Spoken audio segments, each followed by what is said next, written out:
The rain hammered the diner's grimy windows like accusatory fists, turning the neon open sign into a smeared pink blur. I wiped down the counter for the third time that night, the stale coffee scent clinging to my skin like regret, when the door flew open with a chime that sliced through the quiet. Ethan stumbled in, trench coat dripping, his usually impeccable hair plastered to his forehead. "Lily, love, pen. Now." His voice was a ragged whisper, eyes darting to the empty booths as if shadows had teeth.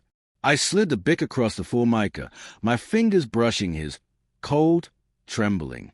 He snatched a crumpled envelope from his pocket, flattened it under his palm, and scrawled his name at the bottom. The ink bled slightly, the loop of the Y curling just so, that defiant flourish I'd trace as a child on report cards and birthday cards.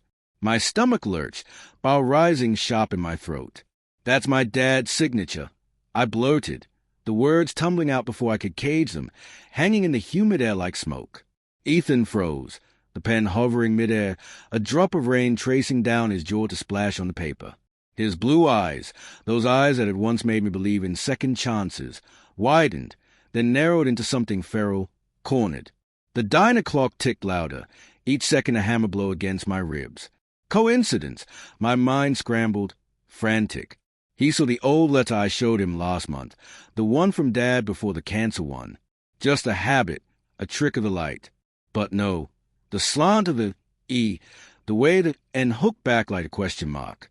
It was him, my father, gone 3 years, reduced to this forgery on a billionaire's whim.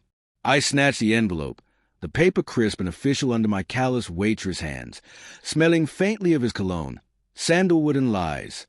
"What the hell is this, Ethan? A contract? For what?" My voice cracked, not the steady lilt I practiced in the mirror to charm tips, but raw, splintered oak. He reached for it, fingers grazing mine again, but I yanked back, the edge slicing my thumb. A bead of blood welled up, warm and accusatory. "It's nothing, Lily. Just business. A merger thing. Signatures get rubber-stamped all the time." His smile was that crooked one, the one that had unraveled me 8 months ago when he first sat in booth 3, ordering black coffee and my number with equal ease. Back then, his laugh had filled the empty hours after closing, his hands mapping my skin like I was a map to redemption. He'd whispered dreams of pulling me from this grease-trapped life, of Paris sunrises and no more aching feet. But lately, the late nights at the office, the cologne lingering longer than he did, the way he'd flinch when I mentioned Dad's old stories, the small construction firm swallowed by corporate sharks, leaving us penniless, him broken. Bullshit. The word tasted like ash. I unfolded it fully under the harsh fluorescent buzz, the words blurring through sudden tears. Deed transfer. Property, 142 Oak Lane. Our family home. The one Dad built with his own blisters. The one I poured my soul into refinishing after he died, dreaming of a future there with Ethan. Guarantor signature, Robert Hayes. My father's name. Stolen. You forged it.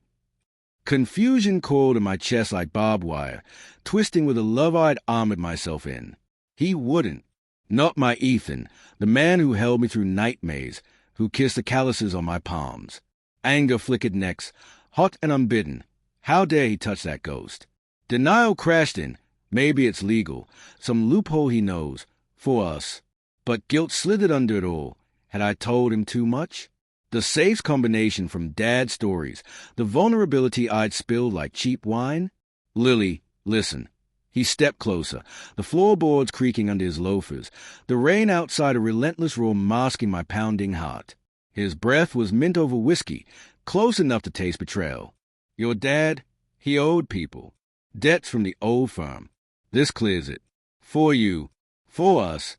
I couldn't let them take the house, not when I know what it means." His hand cupped my cheek, thumb brushing a tear, but his eyes skittered away to the envelope's fine print. "Owed? He died penniless because of men like you."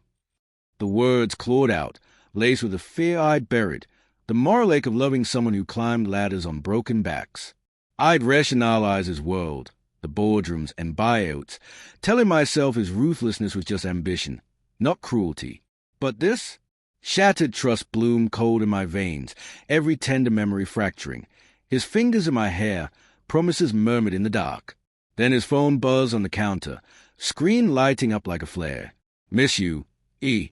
When do we tell her? The baby's kicking. S. S for Sarah. My best friend since pigtails, the one who'd cooed over my engagement ring last week, eyes glossy with secrets. The one who'd borrowed Dad's old photo album months ago, for memories. The signature, her gift to him.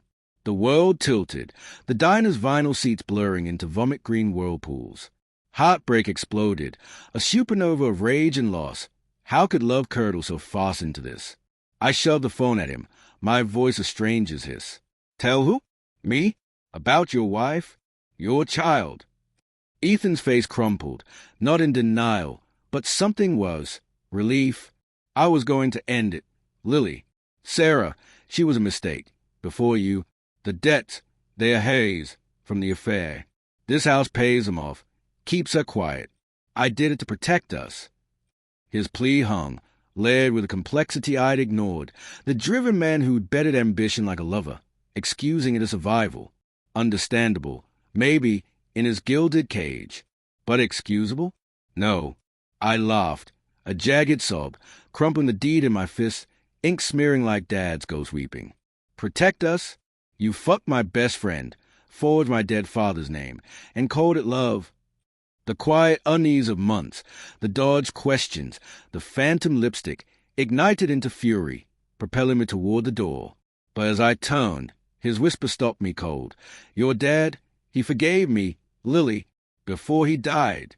Said I reminded him of himself. Hungry, flawed. This was his idea. The signature? From his hospital bed. For you to have a future. The twist landed like a gut punch, the room spinning. Dad's final Ross, the one I'd missed for a double shift. Trust the signs, kid, even the forged ones. Not betrayal from Ethan alone, but from the grave, my father's morally gray mercy, gifting me a tainted empire built on his prodigal son's sins.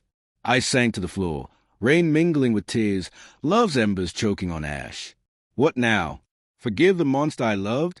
Or burn it all, house and heart, to honor the man whose signature started and ended it all?